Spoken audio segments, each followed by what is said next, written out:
User identification. Listener's permission is advised. Good evening, good afternoon, and good morning. I am one half of the Brohio podcast.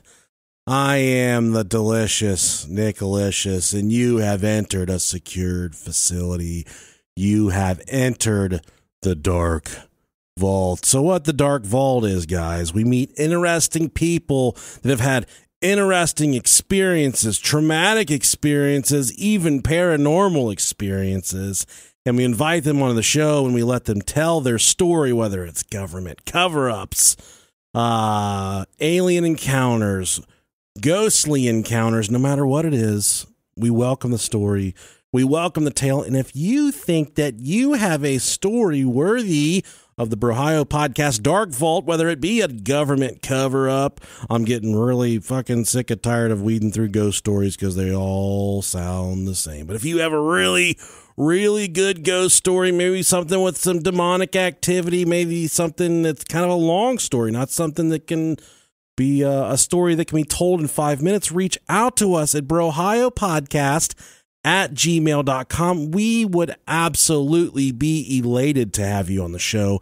And as you can probably tell, I'm here all alone. Rob Dog is not here for this episode, so it is just me and our guest, Buck. Buck spent a lot of time overseas in the U.S. military, 11 years in the U.S. Army, where he did three tours in Kosovo, 3 tours in Iraq during the time right after 9/11. So he was there during a very volatile time.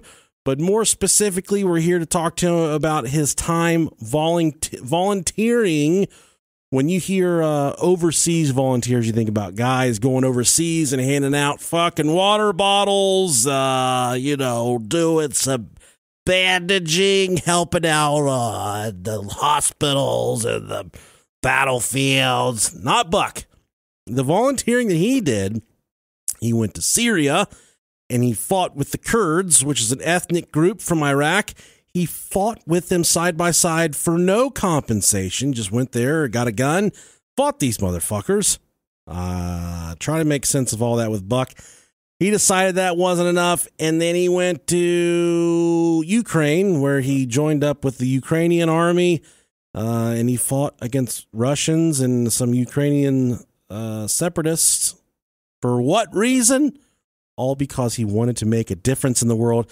And he's got some pretty cool stories about his times over there and kind of how he got there and what led him there and all the things he had to go through while he was there. Also, he talks about his 11 years in the U.S. Army, where he was I can't remember, something engineer. He just fucking blew up the battlefields and moved shit around, kind of just manipulated the earth of the battlefields, whether that be moving bombs around or moving earth around. He's got some cool stories, and he explains it to all of us. So stick around for this interview. I would very much appreciate it. And again, guys, we are soliciting interviews for the Brohio podcast Dark Vault. So if you would like to come on the show, just send us an email, brohiopodcast@gmail.com. That email address is not only just for smut, but it is for cool stuff for the show as well. So if you want to tell us anything you got going on in your life, maybe just talk to us, drop us a line. 82% of the time we write back and say, hey, thanks for writing us. In the event that you have a really cool story that we think would be great on the show, then we'll probably invite you on the show, and we'll do it on a fucking Tuesday, Wednesday, Thursday, or Friday night. Even our friends from overseas, we'd love to hear your stories as well. So do not hesitate to reach out. If there's something you guys, maybe someone you know that doesn't listen to the show and you know they have a pretty wild story, maybe hook us up with them as well. So thanks again, guys. Stick around for the interview.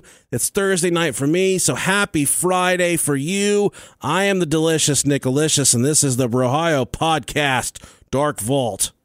Welcome to the Dark Vault. We're here with the subject of this episode. We'll call him Buck. Buck, welcome to the show. Thanks for coming on, buddy. Oh yeah, thank you much. How is your nickname? Is your name Buck because your penis has big old teeth, or how did you get the name Buck? Well, I mean, that'd be a good story, but it's just a family name got handed down to me. Okay. I got some stuff handed to me by my family. It was definitely not a name. You get my drift. I'll get you. Yeah. You're carrying it a little bit, you know. Yeah. Well, we've chatted with Buck before. We lost the audio. So somewhere in Brohio, deep space and time, there is an interview somewhere with Buck on it, and he's talking about some cool shit. So we're going to circle back and re-talk to Buck about some cool shit. And Buck has done a lot more stuff than what we talked about last time. And I think that,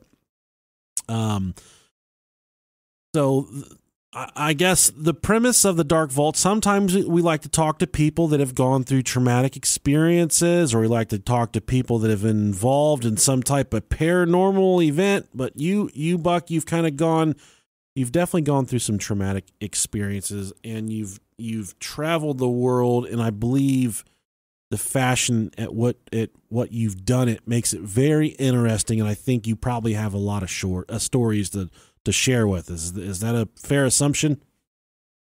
Fair assumption. Yeah.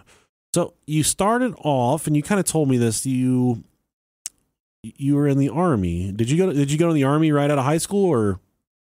Yeah, I joined the Army without graduating high school. I dropped out and signed up when I was still 17. Was it World War II or something? GED. What's that? Was it World War II or something?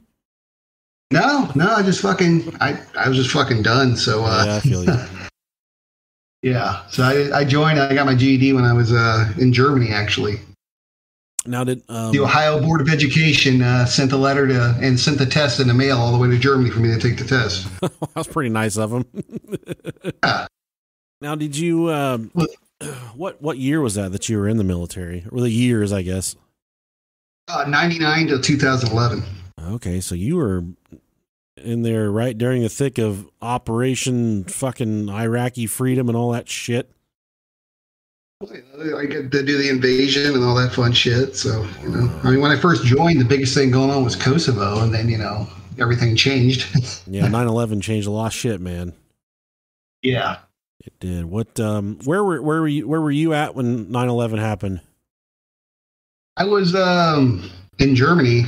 I was working on a fucking this big ass bulldozer thing just because I was the operator for it. It's called an armored combat earth mover, and you use it to either dig tankage or breach mine obstacles and wire obstacles and shit like that. I drove one of those. And I was working on it, and it was going on the radio. And it's funny enough too. I kind of popped up from working on my fucking tank thing, and I go, "What the fuck are you guys listening to? What is this bullshit? Turn it off." Because I thought it was just like somebody listening to like a radio show or one of those like Christian Revelations, end of the world type fucking tapes. Yeah.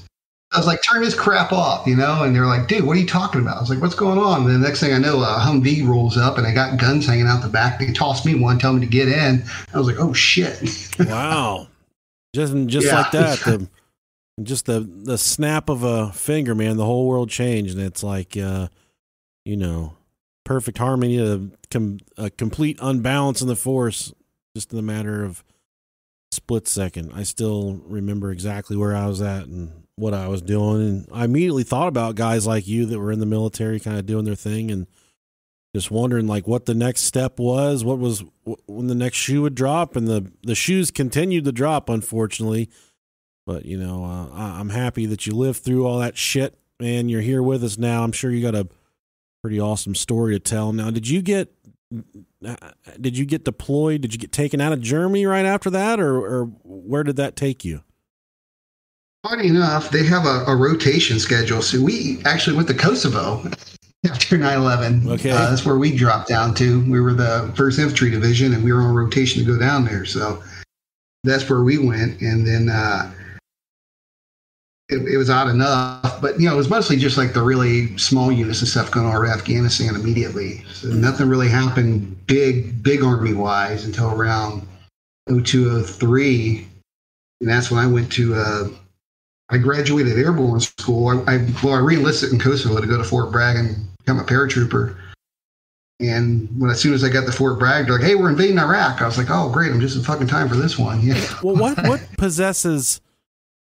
what makes a person just be like, "Okay, I want to jump out of planes"? There's somebody that talked you into that, or Is that something you kind of looked towards even when you're growing up, or how do you come upon something like that? I don't know. I just always had a fascination with it. I thought it was cool. It's just, too much time in Ohio and you just want to get the hell out of there, and whatever means necessary, the guy jump out of the plane to do it. So. Is your back and your knees and your hips fucked up now, or you feel pretty good? Oh, they're fucking. No, they're a train wreck, but what are you going to do? That sucks, man. Well, thank you for your service. I do appreciate that. So, it's cool. I'm sorry you're. It's fun. I re-enlisted to do it, so that's how much I wanted to do it. Yeah, it's your own goddamn fault, man. Yeah. It's fucking worth it. Yeah, sometimes I sit back and I really contemplated joining the military.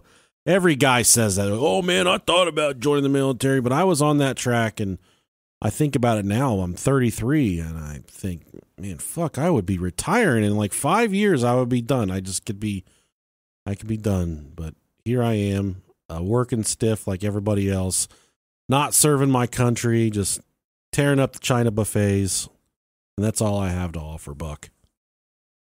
I mean, you did some time in the prison, so I mean that's hell of enough. That's more than I'd ever want to do. I did some hard motherfucking time in the prison. Yeah, I'm good on that bullshit, man. You can. Yeah, that's exactly what it is, dude. It is some bullshit. Now, whenever I guess you said you went to I guess your first taste of the Middle East, was it Iraq or where was it? Yeah, the Middle East was Iraq for me. I did the Kosovo thing, then I went to Iraq 3 times. They only sent me to Afghanistan once to train some people on mine detectors, but that was it. Like, I never really got to do the big deployment to Afghanistan, but they kept sending me to Iraq. I don't know if that was just the luck of the draw or what, but every time I go to a new duty station, they send me to Iraq. What was your military occupation?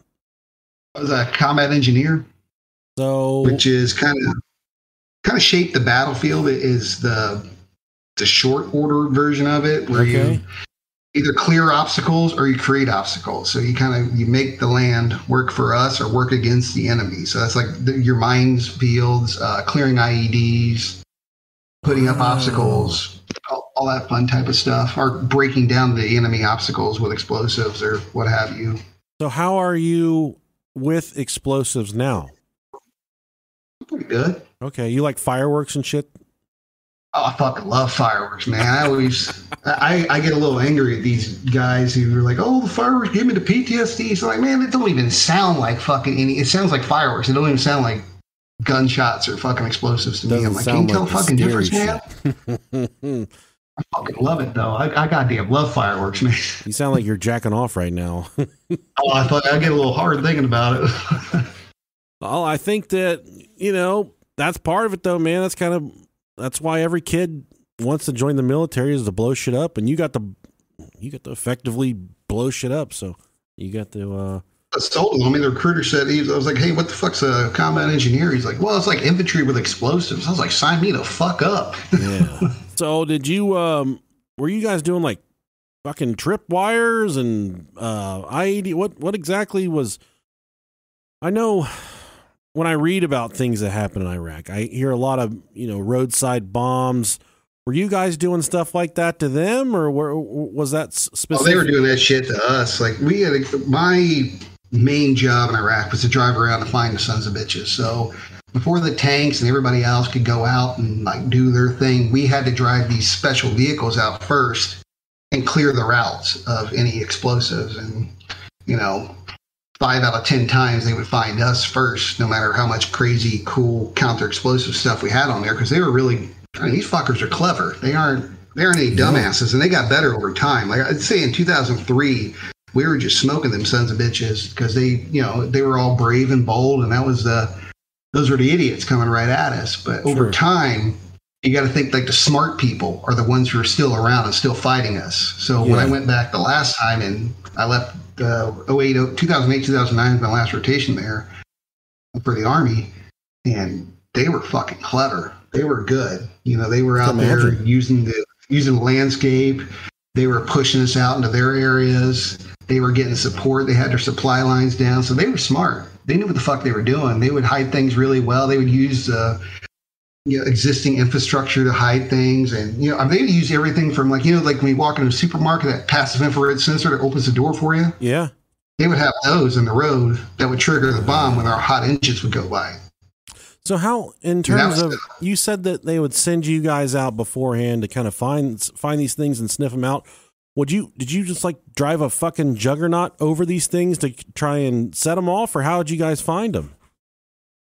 We had like it's something called a Husky, and it has like these fucking mine detector. Well, they have like ground penetrating radar on it.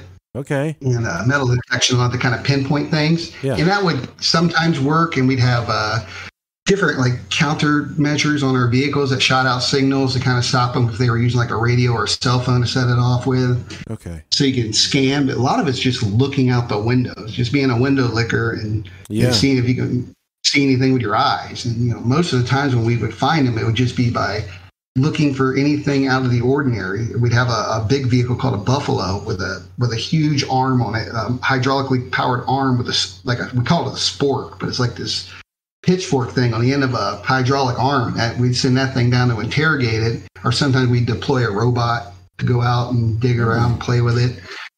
And it was just different ways. And if you poke around sometimes, or sometimes you do like you put a special charge on the ground to either pop it off, to blow it up or clear it. Do you recall the most creative setup that you saw during these investigations? There was one I always think about because we almost died by it. Yeah, I can imagine. We were walking. We had some weird stuff in the road, so we're like, all right, let's just go around and we'll get out of the vehicle and we'll walk around and see what we can find. And then off the side of the road, they had like this 5-gallon drug in a really weird pond of water that really shouldn't have been there, but it could have kind of made sense to be there. Okay. What's that? What's going on with that? We're wasting our time digging at that thing. And the whole time we were walking over a pressure plate for a very large bomb, it turned out.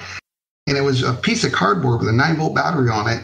Wow. With some contacts. Just kind of hidden right there in the road. And one of us would have stepped on it and fucking game over.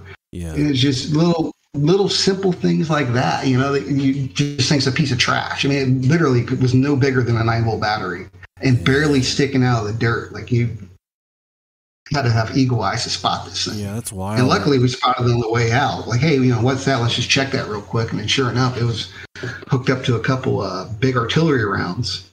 Shit. So, we blew it up at the end, but like, God damn, it was all just a diversion to get us to walk back there and get blown up, And out of respect for you are, just so I'm clear, you're comfortable talking about all this stuff and.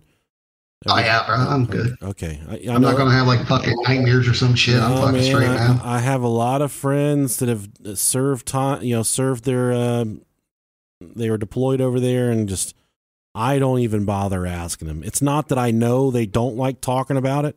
I just don't ask them out of respect because I know the atrocities they have. About it. The hard part of talking to it is like people don't understand the context of it, and it's really hard to explain the context of the situation to kind of get them to understand the story. So it's really hard to convey what happened without somebody really going through it, because it's kind of hard to get the whole point of the story to them, or get somebody to grasp it the way you'd want them to, because it's really hard to convey that type of context. Yeah, I can. Because it's extremely layered.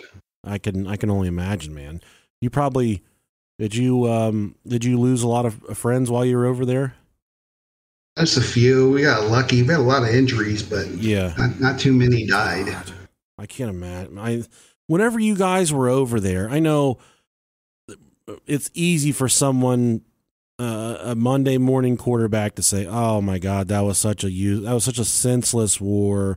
But when you guys were over there at the time, did you feel like you were fighting for something, or what service did you feel like? I shouldn't say what service, but what do you feel like you were fighting for whenever you guys were over there doing your thing? Did you guys feel like you were wasting your fucking time, or what the room feel like there? We felt like we were wasting our fucking time. Really? We were like, it was fucking. It was really funny. We used to kick around like the acronym for the Iraqi war was OIL, Operation Iraqi Liberation, which is like oil. Yeah, yeah. So I was like, man, we better get some fucking low gas prices when we get back. You know, that was kind of the running joke. I was like, yeah, I think that's exactly. Like, gas better be fucking 99 cents a gallon when I get fucking home. You know. Sadly enough, that's what that war was for. Was fucking oil and money and greed, man. I we didn't fucking get it. Now we're paying what? They were paying out the ass for gas again. Yeah. We didn't even get the oil out of them. $3.50 a gallon here in Dayton this morning.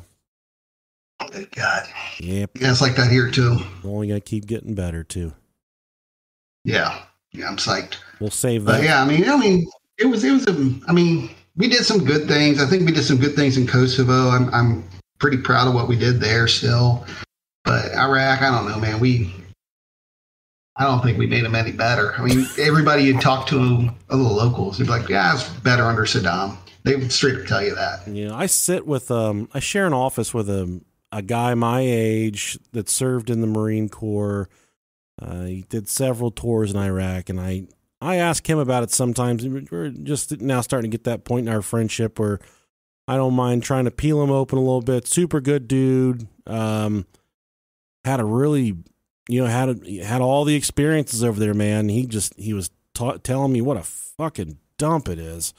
And I hopped on Google Earth, and you can kind of poke around their streets, and you can see it is just an armpit. It is trashed. It's disgusting. And yeah, I couldn't imagine waking up to that every day and walking out there and trying and just thinking to yourself, I am fucking defending America right now. That would be such a fleeting feeling of hope. And I think that, man, it says a lot about your will just to wake up every day and say, all right, this is what I'm going to fucking do. I know it.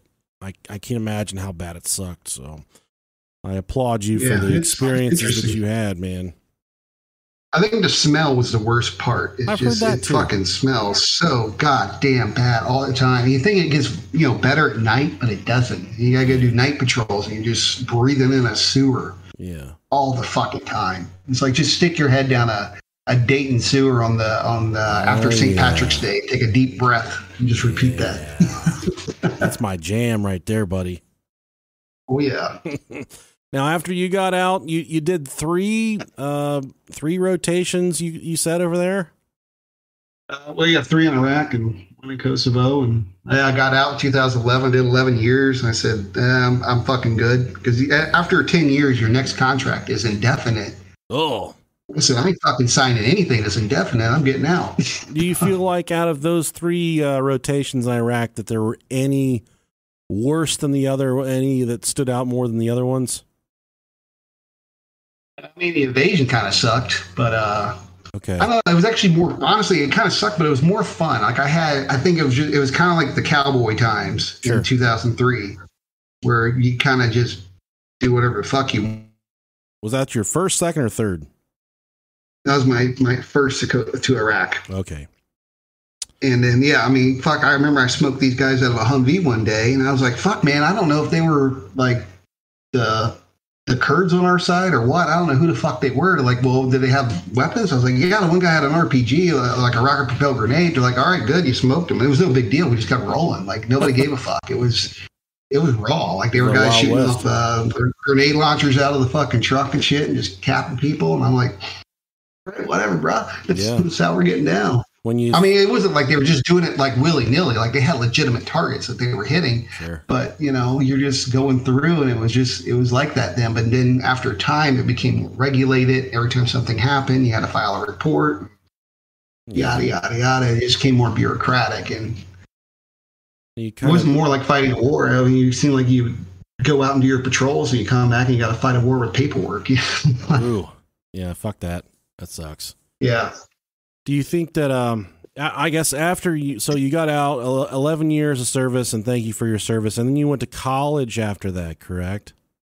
Yeah. I did my UC degree and all that good shit. Okay. I even went to ROTC when I was at UC. I thought I might go back in as an officer. Oh. It occurred to me that it's going to be the same bullshit, but just a little bit more pay. So I said, nah, I ain't doing this anymore. But you were summoned to you were volunteering after you graduated from college. You became a volunteer, and I don't really understand that. My perception and the way I think about it. So you went to Syria, and where was the other place you went after you graduated? Ukraine and Syria. Most of the people I know are government contractors, but you went the path of a volunteer. What was that? How did that come about, man? I was just, I graduated college, and I don't know, I was fucking bored. I was working some job at an electrical supply company, and I was just dealing with these people are fucking shitty in Ohio. Very self-important. I'm like, you motherfuckers got no idea what's going on in the world. And I was just kind of just stewing angry, and then I'm watching ISIS rise at the same time. And I just graduated college. I'm like, what the fuck am I doing with my life? I was like, the skills I have, what the fuck am I doing? And then one day I just happened to catch a report that there was an American over there. And I was like, no shit, they're taking fucking Americans. The Kurds are. And honestly, I like the Kurds. If you go to northern Iraq, it's kind of nice. They have fucking KFC there. No shit. Like KFC, Pizza Hut, all that good shit, they have it in northern Iraq where the Kurds are. They got their shit together up there, unlike the rest of that country. Yeah. And some people may not know a Kurd is just someone of Iranian descent.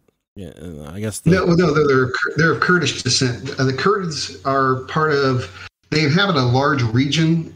It's northern Iraq, part of western Iran, part of western Syria, and part of southern Turkey. Iranian, they're an ethnic group, and they're an ethnic group. Yeah, they're in Iran, Turkey, Iraq, and Syria, and then I guess if you really want to stretch the map, they can say they're from other places, but that's where they're mostly from. Yeah, and you're watching the news, and you're seeing that ISIS is taking American hostages. Why would what? I guess that's no. I mean, I saw that they were the Kurds were taking American volunteers. Oh, they're taking volunteers. Okay. Yeah, and I saw that there was one over there, and they had they had this video of them on this obscure report I saw one day. I was like, son of a bitch! I was like, that could be me. I could go over there. Now, when you say a volunteer, like, are you talking about someone to go over there and like help pass out water bottles? Or are you talking about putting guns in this volunteer's hands and fucking rocking out? The volunteers' hands. Yeah. Not like the guys who got caught. They were over in Syria fucking handing out water bottles and shit and building tents and whatever the fuck they were doing and got waked up. But these were, with the Kurds, you get a fucking weapon and they put you out. And to fight ISIS. Yeah. Okay. And I said, fuck, man. And then you look, and what kind of pissed me off too, because I'm watching them when I first invaded Iraq. We went to Mosul with the 101st Airborne, and we did the whole fucking push up from Kuwait. So I'm watching the city I helped liberate get just blasted to shit, and they're tearing down the artwork. And there was this just beautiful stuff from 10,000-year-old civilization and like Nineveh and all these old just Sanskrit fucking shit. Sure. And they're up there just blowing it up, and it pissed me off. Yeah, I'm just like, all that fucking shit. I was like, it looks like it was for nothing. You know what I mean? I was like, everything we fucking did is for nothing. Did you have a wife and kids at the time yet, or? No, I was single. Didn't have shit holding me down. Man, you just said, would they give you? And me here, just a regular schmuck and Dayton, Ohio, and I'm watching the news. I see the Kurds on there, and they're saying, "Oh my God, we're fighting ISIS." How did you connect with these guys? Was there a website? Was there a phone number? How did you connect with these guys? It's fucking backwater as hell. The first thing I did is I got a hold of an interpreter I had over there, but he set everything up for me too, and he had all these contacts for me, and then he just went dark, and I was like, "Holy shit!" I was like, "What the fuck am I going to do?" How were you corresponding via email, or how were you talking to him? I called him on the phone. Well, first I emailed him, and I started talking to him on the phone, but then he went dark, so I had to find something else. And then sure as shit, I was just looking around on the internet. I had to delay my flight as I figured something out. And fucking Facebook, man. I found a group on Facebook that was represented by the Kurds. I got a hold of them.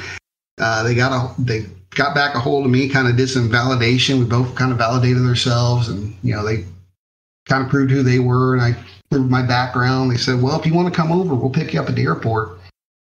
I was like, all right, I'm on my way. Why would you want to do that? Why would you do that? Well, make a fucking difference in the world, man. That's good, man. That's awesome. I commend you. So I just feel like, I don't know, sometimes you feel like you can do more. And that's kind of what drives me to do a lot of this crazy shit, or even what I do now. I was like, I want to do something that makes a damn difference, you know? Like I like what I do now doesn't get a lot of pay, or what I do in the past get any pay, or sometimes I get no pay. Wow, I want to fucking do something to make the world better. You're a quality fucking character, Buck. I don't care how big the teeth are on your wiener. You're a solid dude, man. Let's file them down a little bit for you. Yeah. So you find the Kurds on Facebook. They're got a goddamn militia. You're gonna go join. During the conversation when they're, I guess, essentially recruiting you, and you're kind of feeling them out. Did you kind of have questions like, hey, how are you? What am I going to be sleeping in? Are you guys going to be feeding me? What were those questions popping up? Really? I was like, I'll figure it out. And, I was like mostly just concerned. I was like, hey, I was like, just like, do I have a way to communicate? I was like, you're going to give me is there a phone? Is there a line of communication? I was like, who's my contact? I was like, just trying to figure out those basic things. And I was like, I've been around. So I know what to bring with me to make sure I got a bug out or some plan to. So I wasn't going in there blind. Like I had, phone numbers. I had, addresses and coordinates to get places. I had like some basic phrases written down. I had, money in my sock and just ways to get around if I needed to. And I brought some kit with me too. Oddly enough, nobody raised an eyebrow about all the weird military gear I brought with me. Did you have to? I was ready. Did you have to pay to fly yourself there? Yeah, I paid for everything. I sold all my shit and flew over there. God, all for the sake of just trying to make a difference in the world. It's a beautiful thing, brother. Man, I got a bankruptcy out of it is what I got for my service. So Oh, even better. You didn't receive any type of monetary compensation at all for doing what you did. No, and like I said, then I had to pay for my fucking bankruptcy. So no, I was out on everything. Yeah. Well, did you get the fulfillment that you desired by doing that? That I guess what you were looking for. Well, I didn't get it so much from Syria. That's why I ended up in Ukraine next. In Syria, they used me a little bit, but something changed. I guess like too many volunteers were getting smoked or whatever, and they were getting some weird volunteers in too. Like we had this old man, and I swear to God, he was just on a mission to die there. So we had some fucking squirrely fuckers in there, and then we had some shady ones too that were just basically stealing. That would be my question. So they kind of pulled the. That would be my question now. Some people hearing this are going to say, well, these volunteers are just guys that fucking wannabes and people that just want to go play army and shit. That can't be said about you, Buck, because you had served 11 years and you'd done tours in Iraq and you'd done there and you've been there, done that, served your country, had the T-shirt and the paperwork to prove it. But was that kind of how it was with some of the guys that were there? Were they just kind of like dudes that just gun hobbyists that wanted to fucking see what war was like? Yeah. You had people there who were just hobbyists. You had people there thinking it was a fucking video game. You had a whole mess of people there. But you had some guys like me. I keep in contact with some of them. Like we had some British recon dudes there. We had they were legitimate. I went to Ukraine with the British recon guy, one of them. And, we had a Marine guy. We had a couple Marines, and he was the only Army guy. But, we had some legit ones. We kind of hung out together. But then there's some other idiots there who were should have just stayed the fuck home. Yeah, I can imagine. Jesus. The first spot you went was Syria, and let me tell you something, in the fucking early 2010s, the mid 2010s. That place was off the fucking hook. Syria was a dump, dude. That was horrible. Yeah. And you were there in the middle of it as a volunteer, probably eating rats and fucking dirt every day for food. Actually, no, they were good on keeping us fed. We had to cook it. We had to rotate cooking it ourselves, but we came up with some pretty creative things. One of the Marine guys, he was really good at making. He took they had like local tomatoes, and we got some cheese and some bread. He made like an improvised tortilla for breakfast. Well, we made it work. Who was funding you guys? Where was the money coming from? I didn't ask. Can you speculate? I mean, it could have been coming from the Kurdish government. It could have been coming from us. I mean, clearly, I saw some there's plenty of M16s kicking around. So, yeah. We were funneling some money in there. I remember when I went back to Iraq from Syria, 'cause I had to fly out back from Iraq because, you can't take a fucking airplane from Syria. I stopped by the U.S. Embassy to report because I didn't want to be locked up abroad. Like, what the fuck were you doing in Syria? So I wanted to self-report. But it's not the embassy. They have a consular service in Erbil. And I went in there and I said, hey, I was over there. I just want to self-report. And they pulled me into a little room. They told me to come back the next day. They pulled me into a little room and they had this beast of a colonel. He looked like Duke from G.I. Joe. And he sat me down and he's like, all right, where were you? And he started going over stuff with me. He's like, yeah, we saw you over there. I was like, what the fuck? I didn't even know we were over there. He's like, yeah, we saw you. Oh, okay. How long does the... So, I mean, That's so fucking wild. How long was the tour in Syria, or how long was the volunteership in Syria? Only 4 months. Because they started whoring us. They started wanting to use us for media, and I wasn't there for that. I wanted to use my skills and expertise. I didn't want to fucking sit around and be a mascot. I didn't want to be Captain America. Just sitting there fucking posing and telling stories. So your next step is to either come home or go to Ukraine, and you decide it's time to go to Ukraine. Well, I had to go home first, and I'm talking to. Let me get back, and I'm just talking to the British guys, some other people after we get back, and I'm like, man, I'm not fucking done. So fucking wild. Yeah, and then the British guy says, hey, I have an in. If you come over here, we're going to fly to the Czech Republic, or they call it Czechia now. And there's a guy there, he owns like a military training thing. He said, if we come down there and we do some stuff for him, he'll give us a contact to get into Ukraine. I'm like, what was going on in Ukraine? I don't remember anything happening in Ukraine. What the fuck was going on there? They had a kind of like a mini revolt. Their government was really heavily aligned with Russia, and they tried to vote him out because the people wanted to join the European Union. They said, fuck this shit. We want to get away from Russia. We want some freedom. We want to be more aligned to the West. So the people did this thing. It's called Euromaidan.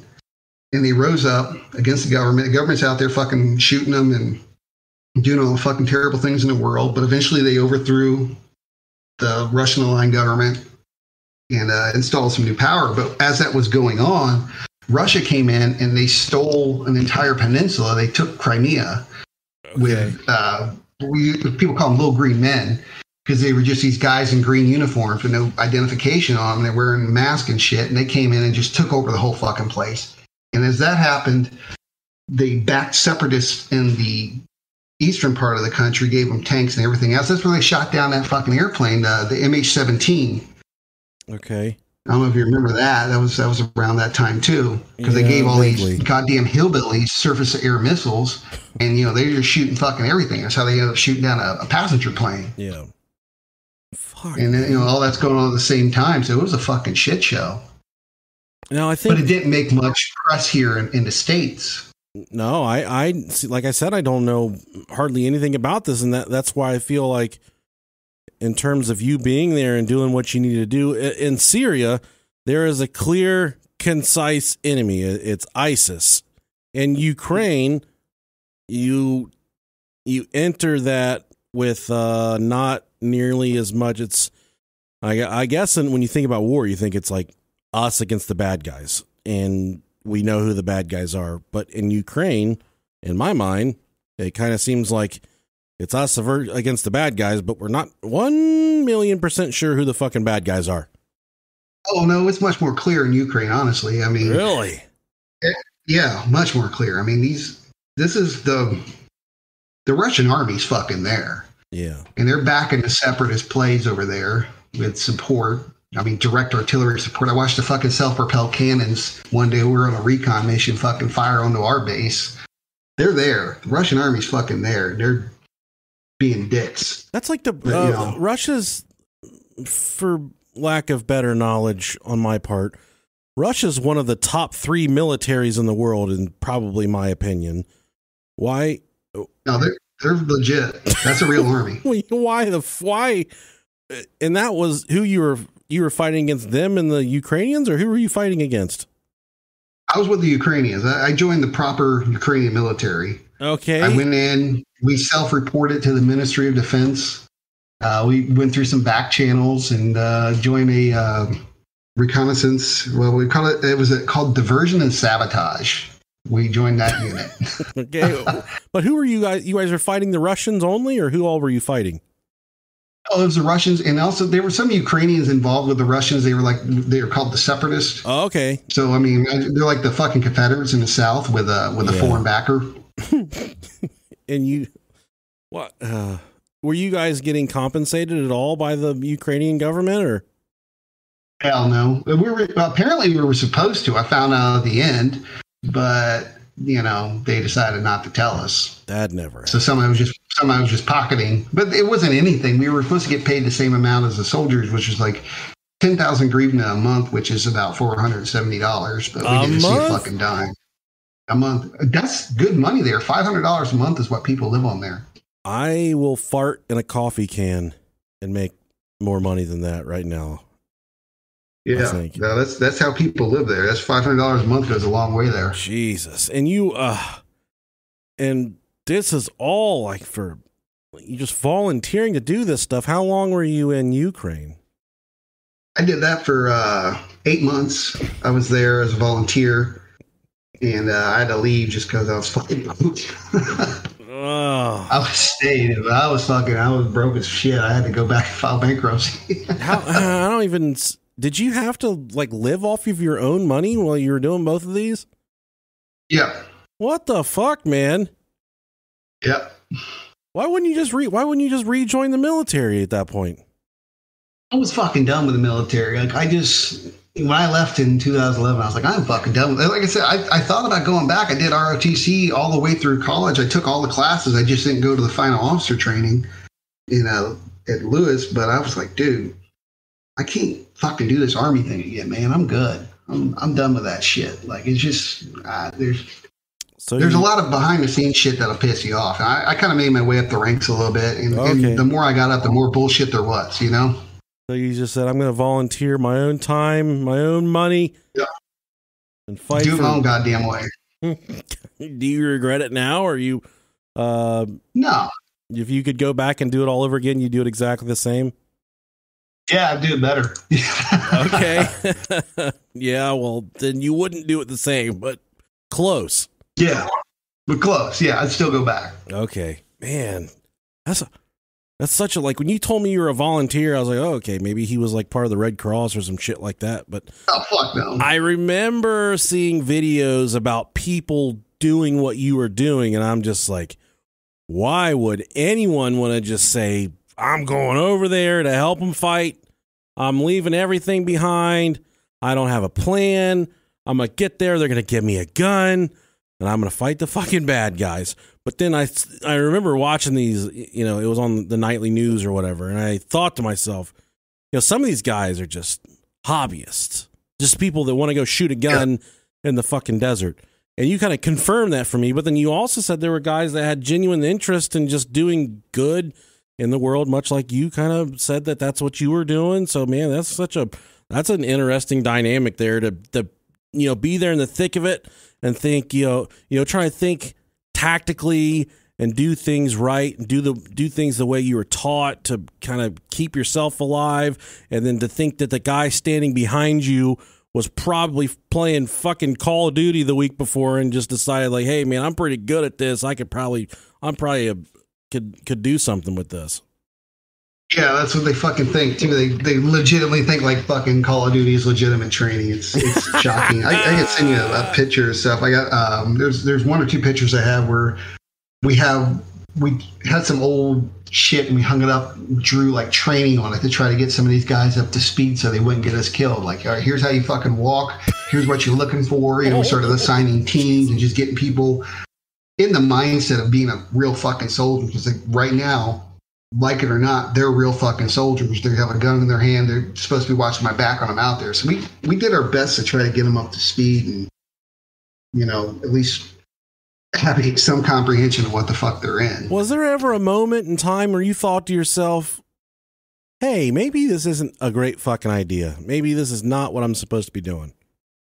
I had a real fuck you moment like that. There was one day, the little outpost where I came under a pretty significant attack and shit was going down. It was going down so bad. I'm going to be the, what's called like an assistant gunner, basically, because the guy with the machine gun, he needs somebody to help him out and like load the ammo and all that other crazy shit because it's going down fast and furious, right? So I was fucking grabbing ammo and grabbing everything he needs, and it's a Kurdish guy too, so he didn't fucking speak any English. Right, good. We were out there with this guy with a fucking just ammo strapped fucking all over me, and we're running fucking a good goddamn mile out to this line from our outposts just so we can start pushing them back. As I'm out there, I'm looking around and I realize I'm the only fucking Westerner out there. I'm the only honky on the goddamn line. Uh-oh. I was like, where the fuck are these assholes at? You know, I'm like, where the fuck is every one of these fucking foreigners? Team deathmatch. Yeah, and I'm out there fucking just loading the ammo into a fucking machine gun, you know? I'm like, God damn it, son of a bitch. This, you know. And that was your come to Jesus moment. Yeah. And then they all show up when it's over, and they come down. And they're like, "Where's your AK?" I was like, do you see all these empty shells on the fucking ground?" I was like, I had to go fucking do grown man shit out here, bro. Where the fuck were you idiots? Why weren't you behind me carrying my weapon with me? Well, because you knew I fucking had to be the assistant gunner for this guy because nobody else was fucking around. Paying your own money to do this shit. Yep. I was like, son of a fucking bitch, man. Here we go. I don't know, Buck. I don't know about you on that one, buddy. That's some wild shit. Yeah. You know, I think that was my come to Jesus moment. I realized I was like, you know, I'm gonna have some fucking fun with this shit. You know. Yeah. We did some crazy bullshit after that. You know, we were out there fucking running across fucking no man's land and shit just to get some pictures of positions. And there's a couple other times where we just fucking shoot down at them and we shot at this fucking technical truck one day. It's like a big old fucking Toyota pickup truck with a big ass Dishka machine gun, which is kind of like an American 50 cal machine gun, but a little bit bigger. Okay. So we started taking pop shots at this motherfucker, shooting back at us. We just got these fucking AK rifles with us. Yeah, we just want to piss him off. He come chasing us up through the village and shit. We're like, fuck you. I couldn't imagine just like wanting to do this on my own recognizance. Just thinking to myself, this is it. This is what I'm doing today. This is what I've decided upon. You can't stop me. I'm going to buy some bullets. I'm going to fight in another country. But I mean, to me, doing that made more sense than sitting in America and fucking working. Just, I don't know. It just didn't feel right. Yeah, it's all about self-fulfillment, man. And just sitting around talking about shit. Everybody's just sitting around talking. I was like, fuck talking. I was like, I want to go fucking do something. Like, everybody's sitting around here bitching about the most inane, bitching about stupid politics. None of them can affect or it really has no effect on them. Man, shut the fuck up and do something, man. Like, it fires me up, you know? I was like, fucking do something. Well, don't do it again, Buck. We like you here, buddy. And I think you've got some good things going for you. So we're going to keep you here. That's fun, man. I don't think I'll go back over there. I mean, unless someone's going to offer me a big ass check. And money talks. Can't imagine. Yeah. I was like, you know, I actually had Thanksgiving with one of the guys who was a volunteer, and I was like, yeah, I don't think we're gonna do this. Unless somebody comes in here with some big ass check and some good equipment. I ain't fucking bothering. Were you guys allowed to leave whenever you wanted, or what's that? Were you guys? Oh yeah, we could come and go. Yeah, like I mean, when I was in Ukraine, I could take leave every month and go up to Kiev, take a train, go to Kiev for the weekend. Yeah, and get some time, get some break away from the lines. Because I mean, fuck, man. I mean, it's a different ball game too, especially with the Russians. I mean, it's I spent time in Iraq and all this other bullshit, but when you fight a real army, fuck, man, it's a different ball game. You need a little break. I've heard a lot of stories of people. This is kind of a change of pace here, but I've read a lot of stories of people kind of in Iraq and Afghanistan almost fighting some type of dark force, like a dark entity or a creature. Did you guys ever have anything like that where the locals or the Iraqis are maybe kind of claiming that something was out there eating people or fucking people up and no one knew what it was? No, I wish it did. That'd be fucking cool. I heard a story about that once. I think, I don't know, might have been you guys covered it. I also heard it on another podcast too about something like that. But I heard the stories about the jinn and some of the other stuff in the desert. But I mean, I never encountered anything like that. And if we did, fucking probably an A-10 shot at the death. I never encountered anything that didn't turn out to be some human. You know what I mean? Yeah. Now I was talking about that guy that guy I share the office with, and he said that they had to go on patrol for 4 or 5 nights looking for this thing that the local I think it was it was Iraq.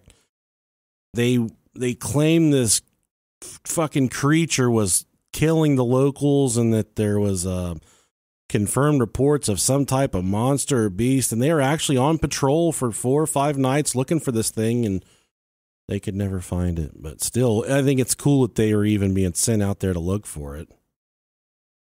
Pretty cool. I mean, we get weird reports of shit, but I mean, most of the time it turns out to be there's a lot of superstition in that area. So usually, if something's doing something, it turns out to be like some guerrilla group, or maybe some Iranians sneaking shit over the border and killing whoever sees them. Yeah, I could definitely, because there was a big thing. There's a big problem with Iran smuggling shit into Iraq. So especially when you get out the mountains on the border, there's a lot of that shit. And then people go out there too. There's a surprising amount of unexploded ordnance sitting out there in the desert, because Iran and Iraq had that big war back in the 80s.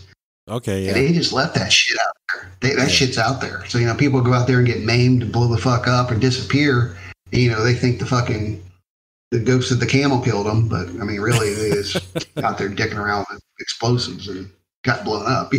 I guess when you were officially there on the U.S. dime, did you ever feel like that? Was there ever times that things didn't add up or make sense, that you almost felt like there was this war in Iraq, the Iraqi enduring freedom, or whatever they fucking called it?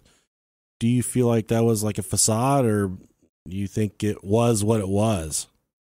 All wars are facades. I mean, it made me look more into history. I started reading more about, all the way back to Rome and shit like that. And it's like, nothing's really changed. There's always like some big political bullshit back home where they stir up the patriotic fervor of the people, and we go fight some goddamn bullshit war. And it's just it's a story as old as time. I mean, yeah, get people fired up here, and then we go do some shit, get some people rich, and that's just the nature of the beast. I mean, sure. They got plenty of us in the poverty draft to keep joining. So it isn't like they're going to run out of bodies to throw at it. Yeah. Man, was there ever, like, I guess, places that were off limits that you weren't allowed to go, that maybe you thought there was some extracurricular going on, or something crazy that maybe anything experimental or something, anything like that that you experienced? Nothing. Well, there's this one goddamn thing that I can't find any information on anymore. And if anybody listening knows anything about this thing, because I would love to try to tie this to maybe some of the TBI stuff the symptoms of it. There's this crazy ass nuclear reactor with a microwave dish on it that was designed to fire a beam at explosives in front of us. Okay. To detonate them. Fucking, I think it's called the Penetrator or Predator. I don't know what the fuck it was called. That's my nickname, is the Penetrator. Yeah, I wish it was called. I think we called it the Penetrator because It was just our fucking slang for it. It was something with a P. It was like a NAVC project or some bullshit. I would like to find out more about that thing. Because I was like, wait, they were shooting microwave beams basically through us. Because they were way back. And these guys were like government secret squirrel contractors and shit. And they were firing this fucking beam over us with a, a little nuclear reactor in their semi truck from that thing over us, through us. And I'm like, maybe that's what's fucking wrong with us. Yeah. I guess aside from your paratrooper stuff, what kind of injuries or what kind of stuff were you dealing I'm all with? fucked. I mean, I got fucking problems. I got like a thing in my eye where I always have a dot in my eye. So like every time I take a glass or I'm outside, I got to second guess if it's a bug or not. Okay. Yeah. It sucks. Yeah, it's fucking sucks. Yeah. Yeah, and I fucked up my back pretty good and a couple other things. Got some scars and so forth. Yeah. But other than that, like I'm still walking around and I can still use my dick, so that's what's really important. Man. Well, now I guess after you got out of the military, you kind of took a liking to some paranormal investigations, and that's something we've kind of connected on a little bit. But where have all of your paranormal experiences, have they been pretty mundane and the same, or have you had anything kind of crazy that you? No, I keep fucking looking, man, and nothing. Yeah. Like I go out, I've gone out on my own. I've been to all the hot spots. I found some shit on my own. Like I went down to the mushroom mines in Kentucky. I came across this obscure article just looking into like a different bandit projects and stuff. And the mushroom mines have a history. Well, at first they were just regular old mines. They were digging out down there. And in the 80s, 70s, 80s, sometime around there, somebody found out you could grow mushrooms. Well, actually, I think it was before then, but somebody found out it was a perfect temperature to grow mushrooms. So they started growing mushrooms in there until that went bust. And then the government got a hold of it, hired a contractor to come in and convert it to make it an NSA data storage facility. I was like, man. And it got canceled too because it was in Kentucky and Kentucky's corrupt as all hell. So the whole project got shut down because of corruption. Anyway, you go down there now and you can see where they were running the pipe inside of the place for Cat 5 cables. You can see some of the walls they're putting up, some of the storage facilities they're building outside of the mines. Yeah. And the mines are just this massive labyrinth. I'm talking miles in there. Okay. It's not like there's like no trespassing signs or anything around there. It's just like some hillbillies, right, that are just ATVing through there all the time. And you know what? They're pretty cool too because when I ran into them, I met them, bullshitted with them a little bit. They invited me over. We got drunk at their house and had a good old time. Rode some ATVs, and they took me to another little cave and get to know the hillbilly sometime. Pans out. Very good. That and I mean, there's a couple other spots I went to, but I mean, much as I look, man, I mean, even I did a lot of this shit by myself, hoping like maybe less people might make it more or something. But man, I don't get shit. I don't think ghosts like me. The only thing I can guarantee is if you're ever back in Ohio, the Oxford Light near Oxford, Ohio, that is one phenomena that it performs every time, and it's very hard to debunk. Maybe it has been debunked, but it performs every time. So that'd be a definite spot for you to check out when you come back. But that fucking library, that bookstore I went to back during the winter, that place was wretched. There was footsteps. There were stuff darting around. That place had some serious activity. And I'm not a big believer of the paranormal. I'm kind of like, the older I get, the less I believe in stuff, which is crazy. But the older I get, the less I think that there's ghosts and angels and demons. I don't know why that is. It's just how I feel. But that place definitely... Well, yeah, I mean, I'm the same way. There's always a rational explanation, which kind of sucks. I was like, man, I wish this wasn't so easily connected to, just something common sense. You know what I mean? Yeah, I get you. Well, I wish there was something more, but fuck, man. Every time I look into it, I'm like, no, this is easily explained. Yeah. This is, I don't buy into the whole half faith thing. I was like, if I would have had faith, I could have just stayed home, Now, I am patiently waiting for the disclosure with the aliens. I think that's coming. I think in our lifetime we're going to continuously get nuggets like we've received over the past 5 years to the point where they kind of confirm everything. So that's one thing I do believe in that I think is going to kind of come to fruition here in the next few years.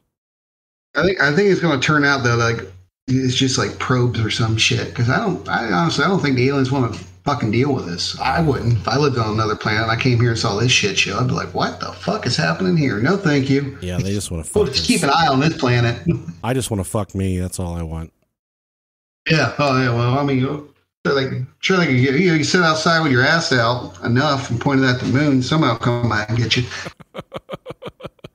Do you think if you could fuck yourself, would you do that or no? Is that completely? Oh, absolutely. Absolutely. I don't leave the fucking house. I'd still be in Ohio with a big beard, just fucking myself all the time. Never left the house. I know exactly what he likes. Yeah. That's great.